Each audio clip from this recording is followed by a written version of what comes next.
కాంగ్రెస్ పాలన పనితీరు పట్ల అధిష్టానం సంతృప్తికరంగా ఉందన్న డిప్యూటీ సీఎం భట్టి విక్రమార్క వ్యాఖ్యలపై బీజేపీ నేత ఎన్వీఎస్ఎస్ ప్రభాకర్ సెటైర్లు వేశారు. ముట్టాల్సిన ముడుపులు అధిష్టానానికి ముడుతున్నాయి కాబట్టి అధిష్టానం సంతృప్తికరంగా ఉందని చెబుతోందని ఎద్దేవా చేశారు. దోచుకోవడం దాచుకోవడం కాంగ్రెస్ ప్రభుత్వానికి నిత్య ప్రక్రియగా మారిందని ఆరోపించారు. స్థానిక సంస్థల ఎన్నికల్లో ఎవరు రైజింగో తెలుస్తోందన్నారు. మంత్రుల పనితీరు బిలో యావరేజ్ గా ఉందన్నారు. భట్టి విక్రమార్క తమ పార్టీ అధ్యక్షుడిని విమర్శించడం కాదు, నేషనల్ హెరాల్డ్ కేసులో ఉన్న సోనియా, రాహుల్ గాంధీని పదవుల నుంచి తప్పించాలని డిమాండ్ చేయాలని సూచించారు. ఓటుకు నోటు కేసులు కూరుకుపోయిన రేవంత్ రెడ్డి రాజీనామా చేయాలని హితవు పలికారు.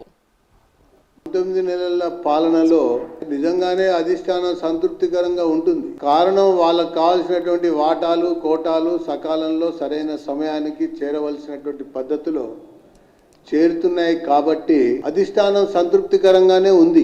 పదవిని కాపాడుకుంటూ ముందుకెళ్తున్నటువంటి ఉప ముఖ్యమంత్రి యొక్క మాటలు చూస్తే ఆశ్చర్యం అనిపిస్తా ఉంది. మా పార్టీకి ఎవరు అధ్యక్షుడు ఉండాలనేది మేము నిర్ణయించుకుంటాం.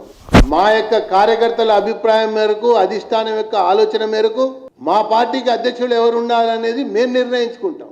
నిర్ణయించుకున్నటువంటి అధ్యక్షుడి పైన వ్యాఖ్యలు చేయటం ఏదైతే ఉందో ఇది వారి దివాలా కోరుతనాన్ని తెలియజేసింది. ఒకవేళ నిజంగానే భట్టి విక్రమార్క గారి ఆలోచనల విషయాన్ని మనం పరిశీలిస్తే మొట్టమొదలుగా నేషనల్ హెరాల్డ్ కేసులో బెయిల్ మీద ఉన్నటువంటి సోనియాని, రాహుల్ని పదవుల నుంచి తప్పించమని భట్టి విక్రమార్క డిమాండ్ చేయాలి.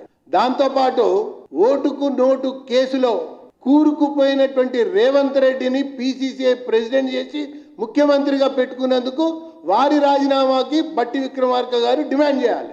ఇక పోతే రాష్ట్రాన్ని నడిపించడంలో ఆర్థిక మంత్రిగా ఘోరంగా వైఫల్యం చెందినటువంటి ఒక ఉప ముఖ్యమంత్రి, ఆర్థిక మంత్రి భట్టి విక్రమార్క 9 నెలలు